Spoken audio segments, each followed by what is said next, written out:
안녕하십니까. 마케팅 빅데이터 관리사, 오늘은 이제 실기 파트입니다. 실기를 강의하게 된 박성택이라고 합니다. 그러니까 저희가 앞서 설명드린 것처럼 뭐 앞차시도 이렇게 보셨겠지만 앞에 설명드린 이제 저번에 했던 그러니까 바로 이 앞에 했던 그 강의에서 보시게 되면 보통 필기를 우리가 어떻게 준비를 하면 되느냐라고 하는 부분을 이렇게 잘 보셨잖아요. 필기 같은 경우는 그래도 혼자서 이렇게 스스로 하실 수 있는 부분들이 상당히 쉽죠. 실기보다는. 근데 저희가 이제 여기서 이제 마케팅 빅데이터 관리사에서 실기 파트 엑셀은 따로 넣지는 않았습니다. 왜냐하면 엑셀은 너무 이제 보편적이고 일반적으로 우리가 많이 접근할 수 있는 부분들이기 때문에 크게 이제 저희가 여기서 설명드리지 않고 R을 중심으로 좀 설명을 드리고자 합니다. 아시겠지만 이 빅데이터라고 하는 부분이 보통 제가 엑셀로도 분석을 할 수 있습니다. 또한 저희가 이제 통계 툴로 많이 쓰이고 있는 SPSS라든지 또는 SAS라든지 다양한 어떤 이런 툴로도 이렇게 분석을 좀 할 수가 있습니다. 그렇기 때문에 어떻게 보면은 크게 어렵지 않게 이 정형적인 부분들은 누구나 데이터 마이닝까지도 SPSS로 충분히 할 수 있다 보니까 어렵지 않게 우리가 접근을 좀 할 수 있는 부분들이 있는데요. 그럼 특히나 왜 그러면 너희들은 빅데이터 관리사에서 마케팅 빅데이터 관리사에서 이 통계 툴을 잡았는데 R을 잡았느냐? 물론 여러 가지 그 통계 툴이 있습니다. 뭐 래피드 마이너라든지 그다음에 저희가 최근에 뭐 이제 약간 상용화된, 그러니까 뭐 무료된 툴로 말씀드리면 되게 많이 있긴 하지만 상용화된 툴도 되게 많이 있거든요. 그런 툴을 놔두고 왜 굳이 이 툴을 이 R이라고 하는 자체를 좀 활용을 하고 있느냐라고 하는 건데, R 자체가 보시면 알겠지만 상당히 보편성이 뛰어납니다. 또한 최근에 보게 되면 뭐 R 또는 파이썬을 얘기를 많이 하잖아요. 그러니까 그럼 파이썬으로 좀 해야 되지 않느냐라고 하지만 이 빅데이터라고 하는 부분을 저희가 보통 분석을 많이 하잖아요. 그러니까 통계적인 기법이라든지 이런 부분을 통해서 많이 하다 보니까 이 파이썬보다는 저희가 R을 선택하게 된 겁니다. 예를 들면 이런 문제입니다. 질문의 유형이 여기 있죠. 다음 중 새롭게 출시하는 신차 색상 중에서 고객이 선호하는 색상은 무엇일까라고 하는 겁니다. 그러니까 예를 들면 이거겠죠. 고객이 선호하는 색상이라고 하는 자체입니다. 그래서 고객이 과연 어떠한 색상의 자동차를 좀 더 선호를 할 것인가라고 하는 겁니다. 보면 자동차 보시면 가장 많은 자동차가 뭘까요? 흰색, 하얀색, 또는 어떻게 돼요? 또는 검정색, 또는 뭐 파란색 이런 식이 있대요. 택시는 보통 이제 노란색이나 오렌지도 좀 들어가긴 하겠지만 어떻게 돼요? 보통 일반적으로 보면 가장 많이 선택하는 것이 저희가 하얀색하고 예를 들면 검정색이라고 보시면 되는데, 예를 들면 이건 이제 자동차 회사에서 우리 신차 색상을 출시할 때 보편적이지 않고 우리는 예를 들면 뭐 세단이다, 뭐 스포츠카다, 또는 어떻게 돼 SUV다 틀리겠죠. 그래서 각각의 어떤 자동차별로의 어떤 특징적인 색깔 자체를 해야 됩니다. 그러니까 예를 들면 레이다, 기아 자동차 레이 같은 경우는 약간은 파란색 형태의 계통이 상당히 많이 돌아다니잖아요. 그런 식으로 좀 되어 있다라든지, 또 예를 들면 뭐 또 다른 자동차가 됐다, 스포츠 같은 경우는 뭐 노란색이라든지 또는 뭐 이런 식으로 뭐 포커스가 맞춰진다든지 하는 그런 부분을 그걸 보는 겁니다. 그러니까 예를 들면 예제 데이터도 이렇게 주어지게 돼요. 그래서 A 자동차 회사의 메이커에서 신차 출시 전에 우수 고객을 이제 초청해서 불렀습니다. 우수 고객들이 있겠죠? 있으면 그 고객들을 대상으로 뭘 얘기해요? 네가 선호하는 색상을 한번 체크를 해봐라라고 하겠죠. 그럼 체크를 한 부분들을 가지고 한 데이터라고 보시면 되고, 실제 데이터에 대한 것은 마이카.csv입니다. 아시겠지만 보통 엑셀 데이터를 가지고 분석할 수 있긴 하지만 저희가 좀 간단하게 보통 이제 공공 데이터 포털이라든지 다양한 어떤 포털에서부터 제공해주고 있는 이런 데이터의 유형들이 이제 엑셀 데이터도 있어요. 엑셀 SX도 있지만 실제 .csv, 그러니까 콤마로 구분되는 거겠죠, 쉼표로. 그래서 딱 단락으로 구분되어 있는 보통 이 CSV 파일을 많이 가지고 합니다. 그래서 보통 저희가 데이터가 제공이 되면 초창기에는 거의 다 CSV 파일로 제공이 될 겁니다. 거기에 따라서 변수명도 있어요. 각각의 엑셀을 이제 다운로드 받아보시면 아시겠지만 엑셀에 대한 면에서 뭐 1번은 뭐 숫자로만 다 되어 있잖아요, 보통. 1번은 검정색, 2번은 흰색, 3번은 쥐색, 뭐 4번은 연청색, 뭐 5번은 연녹색이다. 뭐 이런 식으로 좀 구분이 되어 있는 부분들도 있고요. 분석 문제들도 이렇게 제시가 됩니다. 물론 이렇게 이제 한 차시로 이렇게 해서 제시를 할지 아니면 문항마다 제시를 할지는 약간의 좀 차이가 좀 있긴 하겠지만요. 분석 문제다. 색상 유형별로 예를 들면 빈도수와 비율에 대한 기술 통계량 값을 한번 구해봐라라고 하는 겁니다. 간단하게. 두 번째는 색상 유형별로 빈도 비율을 테이블 형태로 표시해봐라라고 하는 부분들. 그리고 빈도와 비율의 기술 통계량 분석을 한 번에 해주는 기능을 가진 패키지를 이용해서 색상 유형에 따른 빈도수와 비율값을 구하라고 합니다. 그러니까 기본적으로 여기 같은 경우는 어떻게 해야 돼요? 기본적으로 본인들이 이제 쓸 수 있는 거 가지고 분석을 하는 그런 부분이 되는 거고요. 또 패키지들도 많이 있겠죠. 그럼 어떤 패키지들이 있느냐라고 하는 겁니다. 그래서 패키지 유형들도 있으니까 그 패키지 가지고 네가 한번 분석을 한번 해봐라라고 하는 그런 내용들이라고 보시면 됩니다. 그리고 실제 5가지 어떤 색상 유형에 따른 선호도의 차이가 있는지 한번 검증을 해봐라. 라고 하는 겁니다. 이게 이제 분석 유형의 크게 네 문제 형태가 되겠죠. 그래서 만약에 보통 저희가 이제 실습 문제가 네 문항이 주어지게 되는데 보통 한 문제 이렇게 하나의 데이터 가지고 이제 2개를 이제 물어볼 수 있는 형태가 되고, 아니면 하나 문제 가지고 3개로 물어볼 수도 있긴 하겠죠. 아니면 각각의 하나의 어떤 데이터 가지고 하나의 문제만 물어볼 수도 있는 그런 형태가 되는 겁니다. 거기서 이제 가설도 이렇게 좀 세웠네요. 가설도 간단하게.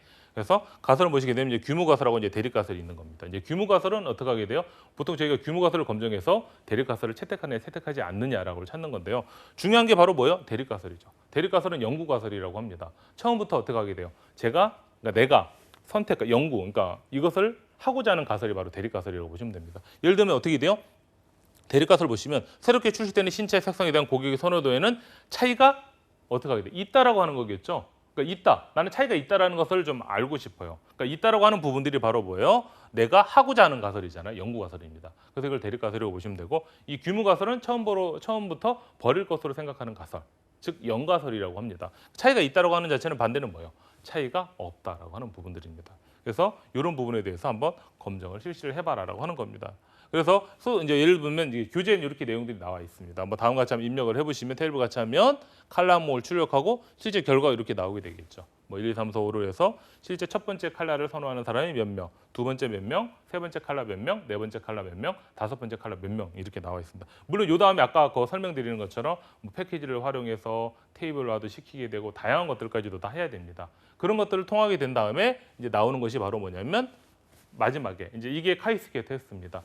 보통 보면 저희가 x 제곱이라고 보시는 게 있는데 이렇게 카이 제곱이라고 해서 이런 형태로 해서 x보다는 좀 이렇게 된 모양이 있습니다. 통계적 혹시 보시게 되면 카이 제곱 검정인데요. 보통 이 카이 제곱 검정은 보통 저희가 이제 뭐 동질성이라든지 동일성이라든지 이런 적합도 이런 검정에 이제 사용이 되는 것이 이제 카이 제곱 검정인데요. 실제 차이가 있는지 없는지 검증하기 위해서 여기 보시면 나와 있죠.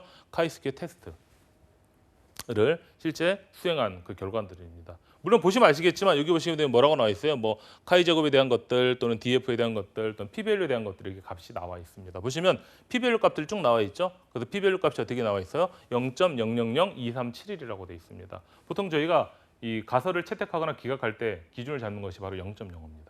그래서 P 값이 0.05보다 작으면 가설을 채택하고요. 0.05보다 크면 가설을 보통 기각하는 그런 형태로 가게 됩니다. 그래서 보시게 되면 0.05보다는 지금 확실히 더 작죠. 그래서 우리가 원하는 가설, 대립 가설을 채택을 할 수 있다라고 하는 겁니다. 그러니까 어떻게 돼요? 선호도의 차이가 있으니까. 그러니까 색상별로 선호도의 차이가 있기 때문에 우리가 신차를 출시할 때 이 색상을 다양화시키는 것이 좋겠다라고 하는 겁니다. 물론 그 이제 소비자들이 요청해서 가장 선호하는 색상들이 나오게 되겠죠. 선호하는 색상이 있다라고 한다면 선호하는 색상 중에서 가장 우위에 있는 것이 무엇인지를 통해서 그 색상을 좀 더 많이 찍어낼 수 있는 것이고 그다음에 어떻게 돼요? 그 이후에 나머지 색상들을 좀 적게 찍어낼 수도 있겠죠. 그래서 초창기에 나왔을 때 뭐 차가 만약에 뭐 검은색이었다 색상 자체가 근데 뭐 흰색까지 나왔어요. 두 개가 있었어요. 그렇지만 현재는 다양한 색상이 나오듯이 자동차별로도 그래서 여기서도 마찬가지로 신차에 대한 것들을 출시할 때 다양한 색상을 통해서 의사결정을 할 수 있는 거겠죠. 그래서 고객들이 이런 것들을 원한다고 해서 차이가 있다고 봤기 때문에 당연히 우리가 출시를 할 때는 다양한 색상도 한번 고려를 해봐야 되겠다라고 해서 의사결정에 이렇게 적용을 할 수 있는 그런 부분이라고 보시면 될 것 같습니다. 아주 간단하게 이제 볼 수 있는 그런 내용이라고 보시면 되고요. 두 번째는요. 매장 입구에서 실시하는 홍보 이벤트 효과는 있는 것일까라고 하는 겁니다. 예제 데이터는 마찬가지입니다. A화학의 어떤 치약 제품에 대한 표본 고객들의 구매 여부에 대한 조사를 한 데이터라고 이렇게 보시면 되고요. 보통 매장에서 고객들이 구매하는 비율은 10% 정도밖에 되지 않는답니다. 그러니까 100명이 가면 10명밖에 구매를 하지 않는다라고 하는 겁니다. 그래서 대형 매장 입구에 이벤트 부스를 만드는 겁니다. 그래가지고 홍보 이벤트를 했을 때 구매 비율이 어떻게 높아지는지를 한번 살펴보자라고 하는 거겠죠. 그래서 실제 데이터도 있고요. 그다음에 아이디 있고 구매 여부, 구매하느냐, 구매하지 않느냐가 있겠죠. 그러니까 예를 들면 홍보 이벤트를 한 다음에 이 사람이 구매를 하는지 그럼 구매를 하지 않는지도 알 수가 있다고 하는 겁니다. 분석 문제도 이렇게 네 가지 형태가 있습니다. 기술 통계량에 대한 것들을 한번 봐라. 테이블 형태를 해라. 비슷하죠 앞에 거랑. 그다음에 비율값을 한번 구해봐라. 그리고 10%보다 향상되었는지. 그러니까 우리가 매장에서 홍보 이벤트를 하지 않아도 일반적으로 10% 정도는 구매를 하는데 홍보 이벤트를 했을 때는 과연 얼마나 10% 이상 구매하는지 구매하지 않는지를 한번 보자라고 합니다. 만약에 구매하지 않는다면 굳이 매장에 부스를 만들 필요가 없겠죠. 구매하지 않는데 아니면 더 줄었다든지 하는 요인들이 있어요. 물론 우리가 일반적으로 상식적으로 그냥 직감적으로 생각을 하더라도 직관적으로 보더라도 그냥 누구나 봐도 홍보 이벤트 하면 당연히 더 팔릴 수밖에 없겠죠. 왜냐하면 한마디라도 더 하게 되고 그런 것들도 볼 수 있는 그런 부분이 되니까 당연한 그 부분일 텐데도 한번 이런 것들 효과가 없을 수 있다 보니까 한번 검증을 해보자라고 하는 겁니다. 그래서 편집기에 입력을 하는 겁니다. 물론 앞서 제가 다 생략을 좀 했습니다. 왜냐하면 앞서처럼 뭐 테이블화 시키게 되고 거기에 대한 뭐 비율이라든지 빈도도 좀 구하게 되고요. 그다음에 HMISC라든지 패키지가 있습니다. 프리티 R이라든지 이런 패키지들인데 패키지를 통해서 다 검증을 하고요. 그 이후에 이제 나오는 그 형태라고 보시면 됩니다. 각각에 대한 설명들이 좀 나와 있어요. 이 설명, 그러니까 소스에 대한 설명들도 밑에 이렇게 간략하게 좀 설명이 되어 있습니다. 예를 들면 여기 보면 by frequency라고 되어 있죠. by freq라고 되어 있죠. 저 변수명이 있고 C 테이블에 myThis and 어떻게 돼요? by죠. 예를 들면 치약을 구매하는 그 엑셀 데이터에서 어떻게 하게 돼요? by라고 하는 거. 구매를 했는지에 대한 데이터를 가지고 와서 by frequency에 어떻게 돼? 저장을 하라라고 하는 그 내용들입니다. 여기 나와 있죠. 설명들이 다. 그런 내용들이 있고 그 예를 들면 여기 보시게 되면 라운드를 쓰게 되면 어떻게 돼요? 소수점 첫째 자리까지 보통 일반적으로 많이 보잖아요. 여기 보시는 것처럼 그 라운드 함수를 쓴 다음에 라운드 쓰고 프로점 테이블 쭉 하신 다음에 곱하기 100 하시면 어떻게 하게 돼요? 일반적으로 뭐 소수점 나오다가 이제 그거 나오겠죠? 거기다 1 하면 어떻게 돼요? 소수점 첫째 자리까지 2 하게 되면 소수점 둘째 자리까지 이런 식으로 보실 수 있는 그런 함수라고 보시면 됩니다. 똑같이. 그래서 기본적으로 뭐 3번은 바이 테이블이나 가로치고 바이 테이블이나 프린트점 가로치고 바이 테이블이나 같은 거거든요. 다 같은 것들을 나타내주는 그런 부분들입니다. 뷰 화면이 어떻게 돼요? 이런 창으로 뷰어 창으로 이게 똑같이 테이블 형태로 보여주는 그런 부분이라고 보시면 됩니다. 물론 이런 부분까지도 저희가 보시게 되면 실제 여기서 이제 측정을 하지 않는 그런 부분들이 있겠지만 잘 아시겠지만 이런 것들을 토대로 해서 어떻게 돼 이런 과정이 있어야만 뒤에 결과가 나오게 되는 거거든요. 그래서 이 부분은 이제 처음부터는 저희가 출제가 바로 되진 않겠지만 아주 간단한 부분들이 좀 되겠지만 이런 부분들이 어려운 점이 있다라는 부분들이 있습니다. 또한 예를 들면 지금 앞서 한 것처럼 효과가 있는지 없는지 비율에 대한 걸 보자라고 해서 여기서 뭐 봤어요? 바이노미얼 테스트를 본 겁니다. 그래서 앞서 있는 거 제가 중간에 생략하긴 했지만 C40, 10하고 P별 값은 0.10을 기준으로 해서 한번 보자라고 하는 겁니다. 그리고 얼터네티브 같은 경우도 투점 사이디드를 통해서 실제 분석을 한 거고요. 이 컴프점 레벨 자체도 0.95를 기준으로 한 겁니다. 그래서 실제 여기에 대한 것들 나와 있죠. 그래서 여기 나와 있는 것처럼 특정 변수 항목이 두 개 중에 하나일 때 선택 비율이 동일한지에 대한 검증을 하는 이항 분포 검증을 한번 해보자. 그러니까 바이노미얼 테스트를 통해서 한번 분석을 수행하자라고 하는 그 내용들입니다. 그래서 보시게 되면 일반 매장의 구매 비율이 10% 정도다 해서 검증을 한번 실시를 해보자라고 하는 거겠죠. 보시는 것처럼 유효확률은 P밸류 값이 나와 있고요. 0.05가 낮기 때문에 규모값을 기각하고 대리값을 채택한다. 그러니까 어떻게 차이가 분명히 있다라고 하는 거죠. 향상되었다, 향상되지 않았다. 그러니까 규모가설은 향상되지 않았다라고 하는 거겠고요. 차이가 없다라고 하는 거고 규모가설은 당연히 차이가 있다라고 하는 그 부분들입니다. 그래서 여기 보면 이항분포 검정, 대응표본 T 검정, 그리고 독립표본 T 검정에 대한 것들도 어떤 것을 쓸 수 있는지에 대한 것들 나와 있겠죠. 그래서 실제 바이노멀 테스트를 통해서 C40,10에서 P 어떻게 돼요? P밸류가 0.10을 통해서 실제 분석을 한번 수행해 보니까 P밸류 값이 2.2216 이렇게 나와 있습니다. 여기 보시면 이제 화면에서는 잘 안 보이실 수도 있는데요.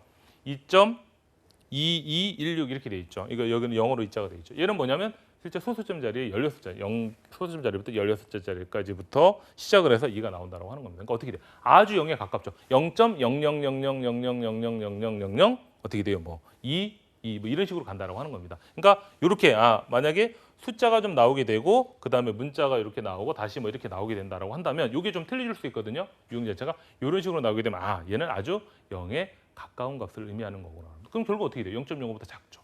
그러니까 결국 어떻게 돼요? 우리가 규모가설을 기각하고 대립가설을 채택한다라고 하는 그런 부분들입니다. 여기 나와 있는 것처럼. 그래서 채택을 하는데요. 예를 들면 10%는 향상되었죠. 문제 없다라고 생각을 했습니다. 그럼 여기선 과연 우리가 어떻게 돼요? 이벤트 홍보 부서에 의한 구매 비율이 15%보다 큰지 작은지를 한번 분석을 해보자라고 하는 겁니다. 쭉 해봤더니만 어떻게 하게 돼요? 얼터네티브 P 값이 0.15로 되어 있죠. 얼터네티브는 그레이터 이렇게 해가지고 실제 분석을 수행했더니만 여기도 마찬가지로 P밸류 값이 2.2216 이렇게 해서 나오게 된 그런 부분들이라고 보시면 됩니다.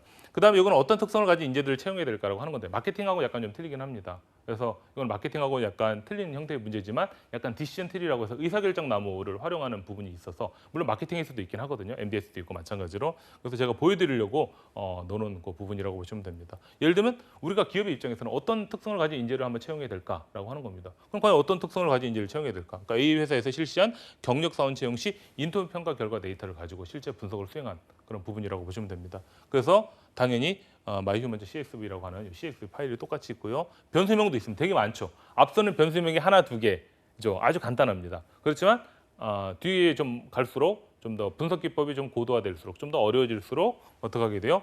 이렇게 이 변수도 상당히 많아진다라고 하는 겁니다. 예를 들면 뭐 사교성, 학점, 직장 경력, 케이스 인터뷰 점수, 실제 입사를 했을 때 우리 회사에 적합하지 않은 인재인지 또는 적합한 인재인지에서 NA 또는 굿 이런 식으로 해서 구분이 되어 있고요. 그리고 분석에 대한 문제들도 총 7개나 됩니다. 상당히 많죠. 그러니까 우리가 시험에서 테스트할 때는 물론 이제 4개 정도를 테스트합니다. 그러니까 한 문제 가지고 이 파트를 한 문제 가지고 4개도 낼 수가 있겠죠. 물론 그렇지는 않겠지만 한 문제 가지고도 어떻게 돼요? 이 하나의 데이터만 가지고도 파일만 가지고도 총 7개에 대한 우리가 분석을 수행을 해 볼 수 있다고 하는 겁니다. 보시는 것처럼 간단한 데이터의 분포에 대한 현황을 한번 파악해 봐라. 그 다음에 학습 데이터를 통해서 학습한 결과 우수 인재와 부적합한 인재의 어떤 예측 빈도와 예측 확률이 어떻게 되는지를 한번 확인을 해봐라라고 하는 것들도 있고요. 또 학습 데이터를 통해 학생 결과 인재 적합 유무를 분류 판별에 대한 어떤 예측의 정확성은 어떻게 되는지 이것도 한번 체크를 해봐라라고 하는 이런 부분들도 있고요. 네 번째는 적합 여부 분류 판단에 중요하게 사용되는 변수 이게 뭐냐? 그러니까 중요하게 판단되는 변수, 그러니까 적합한지 부적합한지를 정확하게 판단할 수 있는 그런 기준을 보여주는 것이 무엇인지를 보자라고 하는 것이 바로 얘입니다. 그다음에 학습 분류 모델 검증 데이터를 통해 적용해 보고 우수 인재와 부적합한 인재의 예측 빈도와 예측 확률도 한번 구해 봐라라고 하는 이런 부분들도 있고요. 또 검증 데이터를 통해 분석한 결과 인재 적합 유무를 분류 판별을 통해서 예측의 정확성을 한번 판별해 봐라라고 하는 부분들. 그리고 마지막으로 학습 데이터의 예측 정확성과 검증 데이터의 예측 정확성을 상호 한번 비교를 해 봐라라고 하는 겁니다. 보시는 것처럼 상당히 내용이 많이 있죠. 그래서 이러한 내용을 토대로 해서 이제 분석을 한번 수행을 해보라라고 하는 그런 내용들이라고 보시면 됩니다. 그래서 실습 데이터 및 패키지는 이렇게 주어져요. 그러니까 기본적으로 저희가 시험을 이렇게 응시를 하게 되면 이제 아마 시험을 보실 때는 기본적으로 문제가 좀 주어지게 되겠죠. 그리고 기본적으로 변수명이라든지 간단하게 한번 주어지게 될 겁니다. 그런 다음에 여기 있는 데이터까지도 주어지게 됩니다. 그럼 실제 여러분들이 R이라고 하는 부분들을 이렇게 프로그램을 그러니까 R 스튜디오 하시겠죠. 보통 R 있고 R 스튜디오 자체로 키시게 된 다음에 분석을 수행하시고 하시면 될 그 내용들입니다. 거기 과연 절차를 한 6가지가 있는데 제가 간략하게 좀 설명을 좀 드리도록 하겠습니다. 어떻게 하시냐면 폴더를 만들어줘야 되는 부분들이 있어요. 왜 폴더를 만들어줘야 되나요? 보통 그러니까 마이 다큐멘트로 되어 있거든요. 그러다 보니까 마이 다큐멘트로 되어 있으면 실제 어떻게 돼요? 마이 다큐멘트에는 뭐 음악도 있고 보통 우리가 카카오톡도 깔린다. 여러 가지들이 다 깔려 위챗이라든지 해가지고 모든 우리가 그 채팅이라든지 관련된 것도 프로그램을 깔게 되면 기본이 내 문서에다 설정이 되게 됩니다. 그래서 내 문서 양이 상당히 많아지게 되겠죠. 그래서 보통 저희는 실습을 할 때는 일반적으로 할 때는 여기서 보시는 것처럼 C 하위 폴더 안에 R 테스트라고 하는 폴더를 따로 만듭니다. 보통 그렇게 해서 일반인 진행하는 거고 이 부분은 꼭 권장사항은 아닙니다. 그래서 여기 나오는 것처럼 파일을 한번 준비를 해보고 그 다음에 R 스튜디오에서 어떻게 돼요? 사용할 작업의 폴더를 통화해서 이제 본다라고 하는 겁니다. 여기 보시면 이제 getWD 또는 setWD 이런 형태를 많이 하게 되거든요.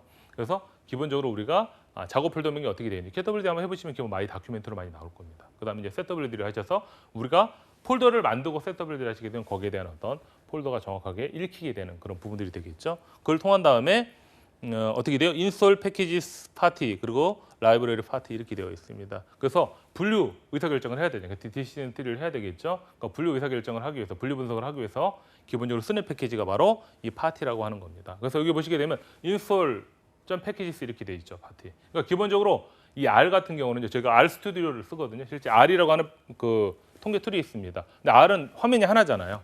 아시다시피 화면이 하나입니다. 그러다 보니까 이 보거나 분석하는 데 약간 어려운 점이 있어서 이것을 이제 IDE 환경, 그러니까 약간은 좀 더 편한 환경으로 한 것이 R 스튜디오입니다. 그래서 R하고 검색하면 R 스튜디오 같이 나오는데 R, S, T, U, D, I, O라고 하는 겁니다. 그래서 그 창을 보시게 되면 4개의 창으로 되어 있습니다. 그래서 실제 위에 콘솔 창에 입력을 하면 밑에 결과가 나오게 되고 시각화 같은 그래프도 여기에 바로 나오게 되는 형태가 되고 실제 내가 했던 히스토리나 이런 부분들도 다 이렇게 창에 기본적으로 나오게 되는 그런 부분이 되는 겁니다. 그래서 여기 보시게 되면 그래서 R 스튜디오를 사용을 하는 거고요. 또한 인스톨 패키지 이렇게 하시게 되면 파티 하시게 되면 기본적으로 우리가 이 R에서는 패키지가 기본적인 패키지는 깔려 있습니다. 용량이 되게 작아요. 한 80메가 좀 넘습니다. 상당히 작은데 우리가 그 패키지를 필요할 때마다 다운로드 받아야 돼요. 그러니까 나중에 R 한번 주시다 보면 용량이 엄청 커져 있을 겁니다. 저는 1기가, 2기가 정도까지 늘어난 걸로 봐서 처음 다운로드 받았을 때는 80메가 정도밖에 안 되는데 이 용량이 그렇게 되는 거죠. 왜냐하면 많이 활용하면 활용할수록 패키지는 계속 다운로드 받는 거거든요. R 같은 경우는. 그래서 다운로드 받는 것이 인스톨 패키지 쓰고요. 그 다음에 그 메모리 업로드 그러니까 내가 쓰겠다라고 하는 자체가 바로 라이브러리라고 이렇게 해서 일을 하시면 됩니다. 실습 데이터를 기본적으로 있는 것도 마찬가지로 이 부분도 좀 아셔야 돼요. 그러니까 이 내용은 제가 앞서 내용을 빼고 지금 집어넣는 부분들입니다. 왜냐하면 아신다고 생각하고 왜냐하면 보통 변수가 무엇이고 상수가 무엇이고 뭐 이런 부분들이 있죠. 데이터 프레임이나 설정하는 방법들을 하고 난 뒤에 이 과정을 넘어가시는 부분들이거든요. 그래서 그 앞에 과정은 제가 아주 기초적인 과정들을 제가 생략을 하고 실제 활용하는 쪽에서 말씀을 드리는 그 부분이라고 보시면 됩니다. 그래서 리절트라고 돼 있고 read.csv 이렇게 돼 있겠죠. 그 다음에 여기 보시면 CSV 파일을 읽는다라고 하는 거겠죠. 설명이 다 나와 있습니다. 그러니까 마이유먼전 CSV를 가져오고 헤더 값은 true로 기본 지정을 하신 다음에 설명을 해주시면 되고요. 그다음 뷰라고 하시면 이런 창이 뜨게 돼요. 보통 일반적으로. 그러니까 뷰라고 하시게 되면 이 테이블 형태로 해서 엑셀이 그냥 이거를 예를 들면 뭐 리절트 이렇게 하잖아요. 그 변수를 그대로 하시면 여기에 대한 데이터들이 그냥 쭉 나옵니다. 근데 아시겠지만 이 아래에서 보는 게 되게 깔끔하게 나오진 않습니다. 그래서 보통 이렇게 뷰라고 해서 어떻게 돼요? 하게 되면 이 데이터들의 내용 자체가 상당히 이렇게 깔끔하게 나오는, 그러니까 창이 옆에 하나 더 떠요. RStu디오에서는 이 창이 있으면 거기에 탭이 하나 뜨면서 다시 이렇게 나오게 되는 그런 부분이 이렇게 나오게 됩니다. 그리고 보시게 되면 여기 나와 있죠. 뭐 레이팅이라든지 캐리어라든지 그다음에 어떻게 돼요? 캐리어하고 그다음에 스코어라든지 그룹이라든지 하는 이런 내용들이 이렇게 나오게 되는 부분이 됩니다. 그래서 의사결정 알고리즘을 적용하는 것도 나와요. setCD점에서 1, 2, 3, 4라고 이렇게 저장을 하겠죠. 난수 발생시키는 그런 함수들입니다. 그래서 결국은 우리가 적합하냐 적합하지 않느냐라는 거를 찾는다라고. 만약 이 문제 자체는 물론 이제 뭐 소스가 주어질 수도 있고요. 왜냐면 너무 어렵기 때문에. 그러니까 제가 봤을 때는 초보자들이 접근하기 좀 어려울 수도 있습니다. 그래서 어느 정도는 이 R에 대한 것도 공부를, 그러니까 실습책을 보시고 공부를 하셔야만 좀 더 이렇게 편하게 아마 적용할 수 있는 부분이 아닐까 좀 싶긴 한데요. 보시게 되면 뭐 setCD 하셔서 난수 발생시킨 다음에 여기 나오는 것처럼 리절트 스플릿 해가지고 샘플하시고 트레인디 또는 테스트, 로드 이런 식으로 해가지고 각각의 것들을 저장을 해주셔야 됩니다. 그러니까 여기 보시는 것처럼 의사결정 알고리즘이 다 나와요. 그래서 난수 발생을 먼저 시켜. 왜냐하면 무작위로 추출해야 되잖아요. 그러다 보니까 여기 뭐 랜덤하게 집어넣어야 되는 부분들이 되는 거예요. 왜냐하면 왜 1번부터 10번까지 가져오고 10번부터 20번까지 가져와요. 그럼 어떻게 돼요? 그거랑 예를 들면 랜덤하게 가져오는 거랑 좀 틀리게 되겠죠. 보통 저희가 어떤 설문조사할 때 예를 들면 보통 우리가 뭐 국회의원 선거를 한다든지 또는 뭐 대통령 선거를 한다든지 뭐 교육감이나 각 지역의 어떤 뭐 단체들 선거한다든지 아니면 대학에서 뭐 학생회장을 뭐 선거한다든지 또는 우리가 간단하게 반에서 뭐 반장 또는 실장을 이렇게 선거한다든지 할 때도 물론 이제 인원이 적으면 뭐 손들거나 조그맣게 해서 하면 상관이 없습니다. 그래서 이제 의견을 물어볼 필요도 거의 없겠죠. 그렇지만 예를 들면 전국 규모의 어떤 설문조사를 한다라고 했을 때 특정한 지역을 가면 어떻게 특정한 지역에서는 이 사람을 선호할 수 있고 이 지역에서는 또 다른 사람을 선호할 수 있잖아요. 그렇게 되면 어떻게 그런 걸 방지하고 무작위 추출하는 거죠. 랜덤하게 추출해서 하는 것처럼 실제 의사결정 알고리즘에서도 마찬가지로 랜덤하게 추출하고자 할 때 난수를 발생시키는 것이 바로 이 setCD라고 하는 겁니다. 그래서 여기 나와 있는 것처럼 나와 있고 그다음에 트레인디, 테스트D라고 이렇게 되어 있죠. 이런 것 자체도 있는데 트레인디라고 하는 자체는 트레이닝 데이터라고 보시면 됩니다. 여기 나와 있는 것처럼 그다음에 테스트D 자체는 테스트 데이터라고 보시면 되겠죠. 그래서 뭐냐면 분류 모델을 도출하는 데 쓰는 거는 트레인디라고 하는 거고요. 그다음에 여기 나와 있는 것처럼 도출된 분류 모델을 검증해야 돼요. 그러니까 분류 모델을 이제 도출했어요. 그게 이제 제대로 되는지 안 되는지를 검증하는 것이 바로 여기서 나와 있는 것처럼 이 테스트 데이터라고 이렇게 해서 보시면 됩니다. 그래서 의사결정 알고리즘을 분석을 하는 거겠죠. 앞에 걸 다 수행을 하고 이제 실제 제가 여기서 빼면 이 내용은 없죠. 지금 여기만 이것만 입력하시오라고 돼 있죠. 이걸 실제 입력하게 되면 여기에 대한 내용들이 밑에 다 이렇게 창에 이 실행 결과, 그러니까 순서대로 하셔야 됩니다. 이거 순서대로 안 하면 나중에 어떻게 돼요? 중간에서만 하시면 당연히 안 되게 되겠죠. 차례대로 하시면 그다음에 어떻게 돼요? 테이블 해가지고 프레딕트 해가지고 뭐 트레인 모델하고 트레인 뒤에 어떻게 돼요? 그룹 이렇게 되죠. 프린트해서 트레인 모델에 대한 것들을 쭉 나와 있으니까 쭉 나와 있습니다. 여기 나와 있는 것처럼. 그래서 예측값 보시게 되면 상단 나와 있죠. 그래서 9시 29. 9시인데 아닌 것이 8명. 그러니까 적합하다고 생각했는데 적합한 인재가 29명이고 적합하다고 했는데 적합하지 않은 인재가 이제 8명이 됐다라고 보시면 되고요. 그다음에 적합하지 않은데 NA죠. 적합하지 않은데 적합한 사람이 6명, 적합하지 않은데 적합하지 않은 사람이 12명으로 이렇게 해서 예측력이 나왔다라고 하는 그런 부분들입니다. 그래서 여기 보시게 되면 이제 프린트 해가지고 트레인 모델을 하시면 거기에 대한 설명들이 쭉 나와 있겠죠. 그래서 트리를 보게 되면 여기 보시는 것처럼 3개 터미널 노드가 이게 뒤에 보면 그림이 나옵니다. 그런 모델로 이렇게 구분이 돼 있고 리스판스는 그룹으로 되어 있다라고 하는 이런 부분들도 좀 있습니다. 그래서 여기 보면 관찰치 자체는 어떻게 하게 돼요? 총 55개로 이렇게 되어 있다고 하는 거고요. 각각의 뭐 스코어에 대한 것들 70보다 작거나 또는 70보다 클 때 해서 쭉 나와 있죠. 그러니까 여기 보면 기본적인 내용들이 이렇게 쭉 나와 있습니다. 그래서 여기 보면 여기 설명을 넣어서 실제 55개랑 그리고 보는 건데요. 가장 중요한 기준으로 보는 것이 바로 뭐냐라고 하는 건데 여기서 쭉 보게 되니까 스코어하고 어떻게 돼요? 커리어가 된다라고 이렇게 해서 보시면 될 것 같습니다. 그래서 스코어 자체하고요. 그다음에 여기 보시면 커리어 자체가 상당히 중요한 요인입니다. 이제 스코어가 있고요. 쭉 그다음에 스코어 있죠. 그다음에 커리어 있죠. 그래서 커리어 자체가 좀 더 이렇게 보는 쪽에서 어떤 부분을 찾는지도 이렇게 나와 있습니다. 근데 시각화시킨 겁니다. 플롯.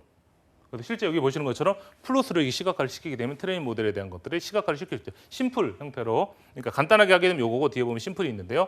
보면 의사결정 분류 결과를 보게 되면 4개의 끝단 노드를 가지는 트리 형태로 표현된다고 되어 있죠. 트리 형태로 이렇게.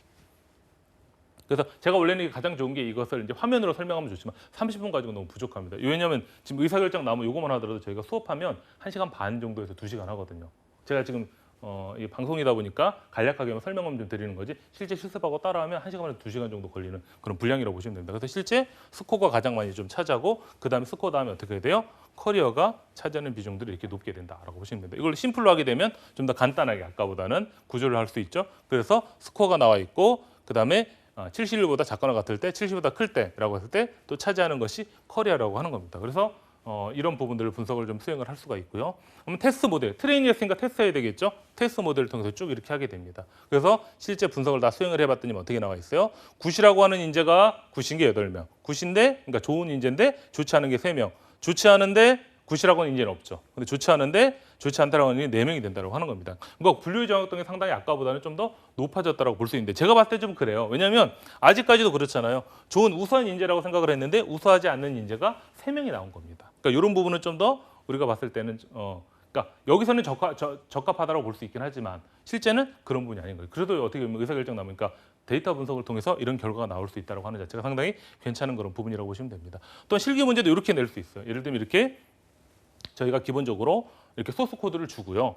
그다음에 뭐 빈칸에 가로를 채운다든지 아니면 이렇게 돼 있잖아요. 저런데 뭐 가로를 채워놓고를 해서 이 부분에 알맞은 뭐 소스를 찾는다든지 하는 부분까지도 실제 낼 수 있는 그런 부분들도 있고 각각의 어떤 부분이 잘못됐는지 앞서 지금 설명드린 그 디시전 트리를 얘기하는 겁니다. 이런 부분도 볼 수가 있고 또한 여기 보시는 것처럼 뭐 이거는 이제 텍스트 마이닝 형태입니다.